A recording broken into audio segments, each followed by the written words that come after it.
Bueno, en realidad sí podemos hablar de orígenes distintos, es decir, porque el eco es una condensación compleja, vaya, es decir, tiene varios puntos de confluencia. Lo primero, digamos, como lo inmediato, es cómo surge el proyecto. Y el proyecto surge de un proceso real de seducción. Es decir, Matías era una gente muy encantadora, capaz de promover ideas, de encantar con ellas a la gente, es decir, de entusiasmarla. Y creo que es lo que pasó en un encuentro fortuito en una galería, en la Galería de Arte Mexicano, muy cerca de acá, es decir, en la calle de Milán, entonces, en que se encontró con un empresario que tenía que ver algo con el mundo del espectáculo, este tipo de cosas.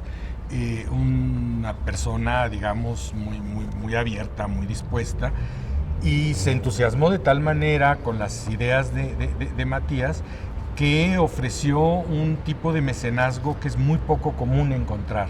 Es decir, no un mecenazgo que responda a los intereses, es decir, sí respondía a intereses muy personales, pero más que a una cuestión, es decir, donde se iba de alguna manera a destacar la persona, digamos, a hacerle un fondo, era un proyecto como de aventura, de riesgo, que es, yo creo, más la lógica de Daniel Montt, el promotor, digamos, en el proyecto.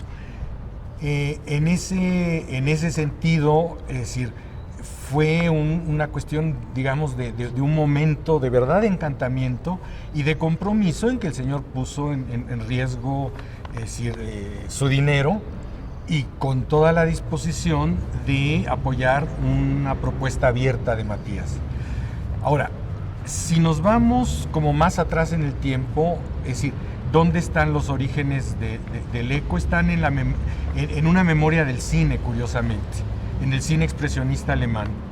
Es decir, si se piensa un edificio donde no hay ángulos rectos, donde, es decir, todas las paredes se desencuentran, donde además esta idea de expresionismo, o sea, la expresión de las formas, el exceso, se da mucho en cómo Matías mueve hacia las diagonales, encierra en un pasillo, proyecta sombras, que era parte también original de la propuesta. Entonces, bueno, va creando un espacio donde los elementos se mueven, donde el color integra aspectos emotivos, es decir, ahora, esto, bueno, es, digamos, es decir, más un aspecto formativo en la cuestión de Matías. Pero si lo vemos en términos de las tendencias internacionales, también tiene una lógica.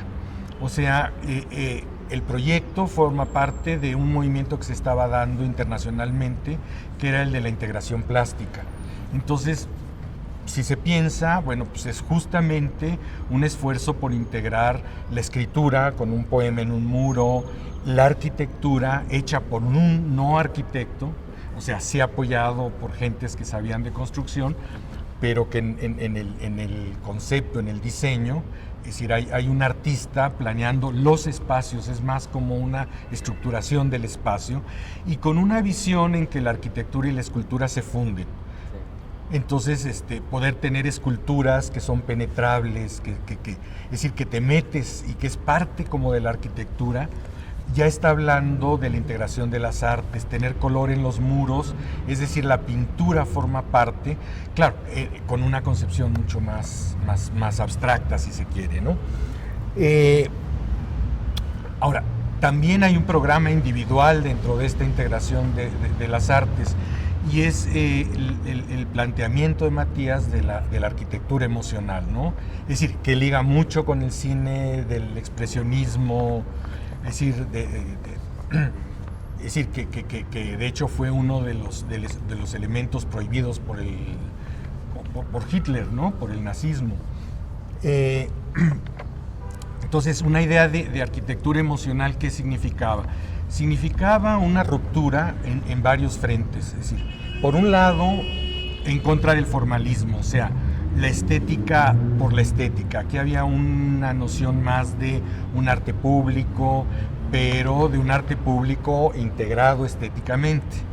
Es decir, por el otro lado se opone al funcionalismo arquitectónico como tendencia, es decir, a esta idea de los ángulos rectos, todo racionalizado. Entonces, ahí es donde está la arquitectura emocional, en romper la razón matemática precisa, exacta, en poder mover los muros, en poder incluir colores que no eran usuales. Entonces, yo creo que en este sentido es como muy innovador el planteamiento de Geritz, pero hay un tercer elemento donde él hace una ruptura, y es con el realismo social mexicano, es decir, con la idea del monumentalismo mural, es decir, que él incorpora, pero desde una perspectiva no realista o no estrictamente de realismo social. Entonces, si se ve, está peleando contra tres frentes: el formalismo estético, básicamente europeo, porque entonces no había una hegemonía plena así estadounidense, sino que apenas iniciaba, contra una tradición arquitectónica muy fuerte, y contra una tradición mexicana ya muy arraigada, ¿no? Entonces, en realidad, es decir, cuando se inaugura en septiembre de 53 este edificio, Matías hace un pronunciamiento sobre la arquitectura emocional, que después se convierte como en una especie de el manifiesto de la arquitectura. En realidad no lo lee como manifiesto ni lo entrega como sus otros manifiestos, pero él mismo acaba considerándolo un manifiesto, ¿no? Y bueno, creo que en lo que él dice está contemplada esta triple ruptura. Y bueno, nos faltaría también considerar un aspecto, digamos, de la situación internacional. O sea, se vivía un momento de Guerra Fría muy intenso. Entonces, dentro de las geopolíticas del poder, es decir, un edificio como este tenía una función, representaba a un sector en oposición a los realistas. O sea, están los dos bloques peleando, entonces tampoco es un edificio inocente, está en la pelea. Si uno piensa obras internas que hay, es decir, las obras estaban pensadas, es decir, para mantener la pelea. Es decir, es un edificio en ese sentido violento, que se instaura en el espacio del poder, es decir, del contrapoder frente a la tradición hegemónica del muralismo mexicano. Y bueno, y hay una geopolítica más del poder, es decir, la emergencia de los Estados Unidos es decir, con un proyecto cultural de implantarse en el mundo como un poder. Pues dentro de esa geopolítica, es decir, también este edificio provoca una serie de fisuras. En este patio concreto, Matías hace su escultura monumental de la llamada Serpiente del Eco, digo, así le llamaban, pero en realidad su título inicial era Atacando. Es decir, en ese sentido es más manifiesto esa escultura que lo leído sobre la arquitectura emocional. Es decir, era un planteamiento distinto de monumentalismo frente al mural, de lógica de los géneros artísticos, porque en realidad es una escultura que es arquitectura y que al mismo tiempo es un espacio activado o activante, o que se puede activar en relación con la danza y de integración plástica total, ¿no? Entonces, si se piensa, si es como un fenómeno muy rico. Ahora, esa escultura provocó una reacción historiográfica violentísima. Por ejemplo, Gregory Badcock, cuando escribe su libro sobre el minimalismo, tiene una serie de referencias, no me voy a meter, es decir, no las voy a repetir, tengo la nota a la mano, donde dice que no puede ser considerado esa obra antecedente, aunque en tiempo y en forma es un antecedente visual clarísimo, él considera que no puede anteceder al minimalismo, que tenía que ser una producción estadounidense. Pero en ese sentido, es decir, en lo formal, Matías se anticipa con otra concepción de la escultura mucho más, es decir, menos higiénica que la que tenían y menos purista que la que tenían los minimalistas, pero formalmente, es decir, hay una coincidencia que nunca han sabido qué hacer con eso y nunca han tenido la capacidad de aceptar que en otros países hay confluencias, coincidencias y que pueden preceder, porque ellos siempre tienen que ser la vanguardia que inaugura, es decir, el poder cultural, ¿no? Entonces, como se ve, pues es como muy complejo el hablar de los orígenes del ECO. No es un edificio fácil en que se diga, pues, se le ocurrió hacer y llevó una maqueta. No es eso, es mucho más complejo, creo yo.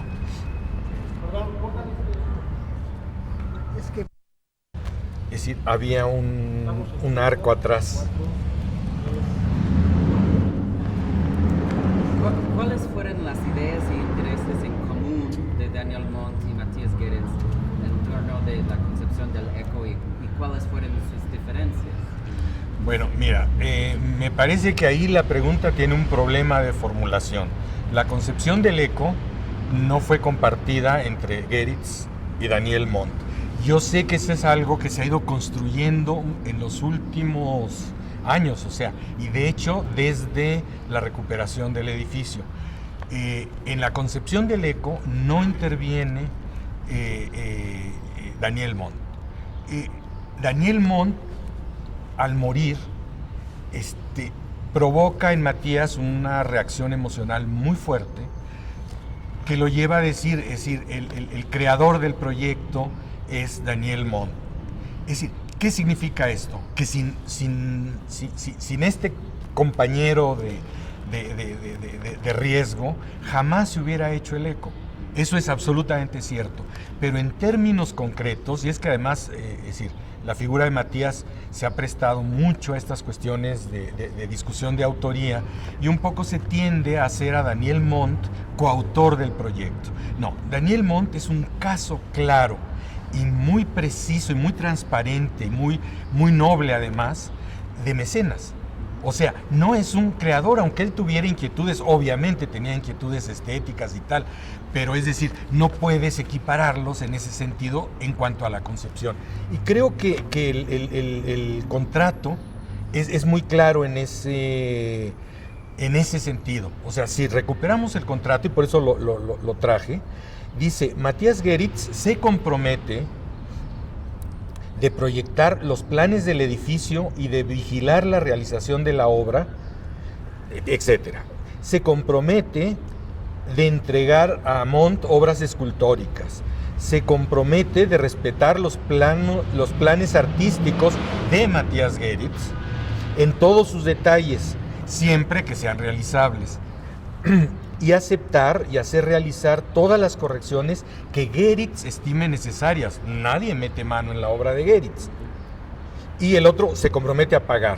Pero como buen empresario y como mecenas, le pone un tope, porque bueno, sabía, o sea, Geritz, es decir, tenía un terreno pequeñito y había que hacer una obra de alguna manera, es decir, con recursos que rompiera con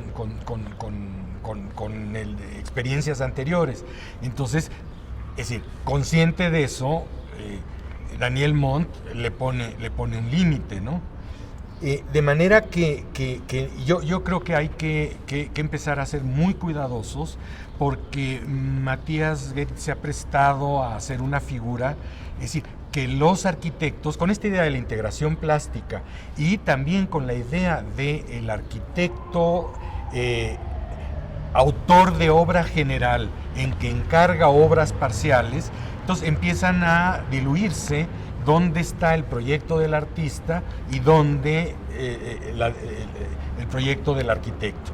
Y se han creado celos profesionales. Entonces yo no voy a entrar a esas discusiones, me parecen aburridísimas, pero se dan por esta cuestión de la integración plástica y la convivencia de equipos, donde también entraba Chucho Reyes y era otro artista, un pintor importante, ¿no? La cuestión es si no confundir a un mecenas, que es un caso además fuera de serie dentro del mecenazgo. O sea, ¿por qué? Porque es un mecenazgo abierto a un proyecto de riesgo, es decir, a una experimentación total. Y eso me parece que es lo que le da valor a Daniel Montt, y eso es lo que hay que valorar y no confundir con una especie de coautoría o como si fuera un proyecto con dos progenitores o dos progenitoras simultáneas. No se puede tener doble madre en términos de creación, salvo cuando de todos los procesos los comparten, ¿no? Ok. Sobre Rivera y Siqueiros. Ok. ¿Cuáles fueron las reacciones de Rivera y Siqueiros con respecto al eco? Bueno, de hecho fueron reacciones negativas y no se ha hecho un análisis a fondo y a detalle de exactamente qué pasó. Hay un momento en que, es decir, Geritz recibe ataques muy fuertes y se plantea como un alemán, es decir, que viene de la Alemania nazi. En Guadalajara Matías logra, ahí se establece cuando llega, en 49, es decir, ha pasado muy poco tiempo. Matías ha desarrollado una actividad de promotor cultural fuera de serie, con una hiperactividad impresionante, y evidentemente incomoda, y bueno, hay una división, o sea, está colocada en esta pugna, porque sí hay una división planteada, y de hecho está planteada desde antes de la llegada de Matías. Es decir, la disidencia dentro de la escuela, la llamada escuela mexicana, está planteada antes de que llegara Matías. Al llegar Matías, intenta un acercamiento con los muralistas. Faltaría, ¿y cuál es la relación con Orozco? Es decir, Orozco muerto, porque es decir, ¿qué es lo que le toca a él? Pero él intenta hacer un monumento Orozco, es decir, vincularse con los muralistas, que eran la fuerza así más potente en el país, ¿no? No lo logra, tiene conflicto con eso, de manera que, ¿qué es lo que sigue? Bueno, Matías Geritz está ubicado en el plano de enemistad, es el enemigo de los muralistas y del proyecto del realismo social. Ciertamente son dos campos confrontados, ¿no? La crítica se divide igualmente, pero ¿qué pasa cuando se inaugura el ECO? Llama mucho la atención. Entonces hay un momento posterior en que después del ECO Matías tiene tanto éxito que la rectoría de la UNAM le ofrece el ser el museógrafo de la universidad, y ahí sí los dos muralistas lanzan un desplegado en prensa muy amenazante de generar movilizaciones, y lo llaman simulador, o sea, es de confrontación total, y estamos en la confrontación de Guerra Fría, digo, es la lógica del periodo. Ahora, si se quiere ver desde otra lógica, Ruth Rivera era parte del proyecto del ECO, o sea, trabajaba muy cercanamente como arquitecto con Matías, de manera que ahí lo que surge es una anécdota que muchas veces Matías refirió, así en sus términos muy concretos. La anterior esposa, o sea, la madre de Ruth Rivera, que es Guadalupe Marín, que fue esposa de Rivera, conoció el ECO, se dio cuenta del interés que tenía el edificio y le sugirió a la hija: fírmalo tú, di que es tuyo, y al fin que este señor es extranjero, que es también otra lógica. O sea, Ahí se toca el problema de las autorías y de la extranjería y de los exilios también. O sea, esto creo que forma un capítulo del arte mexicano, de una serie de expropiaciones, de juegos muy poco lícitos. Es decir, a mucha gente le parecerá, digo, Guadalupe Marín igual le servía sopa de tepalcates a Rivera porque se gastaba el dinero en comprar arte prehispánico. Entonces era una mujer, es decir, de arranques. Y bueno, uno de estos arranques, nomás que es un poco grotesco el arranque de decir, róbale la obra a otra persona, ¿no? Pero bueno, Matías siempre era un agente que con la autoría, es decir, era capaz de meterse con la obra de otros, de usar muchas ideas, transformarlas, y en ese sentido, pues claro, lo podían acusar hasta de plagiario si les daba la gana, pero al mismo tiempo tenía un altísimo grado de creatividad y de recombinación. Pero aquí de lo que se habla es de una expropiación por extranjero, y eso sí me parece francamente, es decir, de interés, y la noticia se filtró hasta la prensa, digo, de manera que no es nada más una cuestión inventada o cosas así, es decir, el propio, ¿cómo se llamaba este señor? Había un columnista de sociales, Barrios Gómez creo que se llamaba, que tenía una columna muy exitosa, o sea, todo el mundo leía los chismes de este señor, que se llamaba, desde el nombre, Ensalada Popov, o sea, de la gente de Alcurnia, ¿no? Y entonces ahí mezclaba chismes, anécdotas, datos, y él hace referencia a ese comentario de Guadalupe. Ahora, creo que más interesante de cuál fue la reacción de los muralistas, que es obvio, y que inclusive, bueno, hay una publicación digo, la muestro, de Siqueiros, Arte Público, que sale en noviembre de 54, o sea, bastantes meses después del ECO, pero donde discute el trabajo de Matías y el ECO de una manera muy curiosa. No nos daría tiempo porque eso requiere así como hacer un análisis muy puntual, porque hay una especie de atracción y negación por principio, porque claro, Matías quedaba instalado en el espacio de los artepuristas y en ese sentido era un enemigo de la escuela mexicana. Ahora, creo que más interesante que la reacción de los... Digo, no más interesante, o sea, igualmente importante que la reacción de los muralistas contrarios es la reacción de Luis Barragán.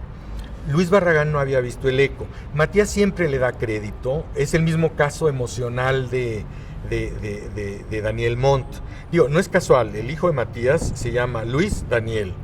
Luis por Luis Barragán y Daniel por Montt. Es decir, cada vez que tenía oportunidad Matías le atribuía todo lo que podía de bondades a la obra de Barragán, que admiraba profundamente. Es decir, y trataba siempre de impulsarlo, entonces por supuesto le da crédito de asesor en el ECO. Pero lo cierto es que Matías iba y venía de Guadalajara, Barragán no estaba en México cuando se concreta el ECO, y cuando regresó, por lo menos esta es la referencia de Matías, ¿no? De que se quedó absolutamente sorprendido. O sea, sí sintió que Matías había concretado una obra que era además arquitectónica, y en ese sentido, bueno, es decir, movió piso, y por supuesto Barragán quedó entusiasmado y sorprendido. Todavía no había esta cuestión digamos, de pugnas por autorías que lastimaron mucho una relación que era una relación así como de entrega total por parte de Matías. Yo tengo menos referencia en vivo de la parte de Barragán, vaya, porque era una gente que yo veía de lejos, pero de Matías sé que le caló muy fuerte y le importaba más la amistad de Barragán y el cariño que le tenía que cualquier crédito. Pero en fin, ese es otro asunto, ¿no? Y bueno, con eso creo que te respondo, es decir, era una obra conflictiva y una obra de grandes sorpresas, es decir, el caso de Lupe, ¿no? Es decir, queriéndose apropiar la obra para la hija la reacción de los muralistas y la reacción de Barragán. Sí, fue de un efecto y tuvo mucho efecto también en prensa. Sí era una obra, es decir, que no dejó como tranquila a la gente, o sea, movió el piso en muchos sentidos, ¿no?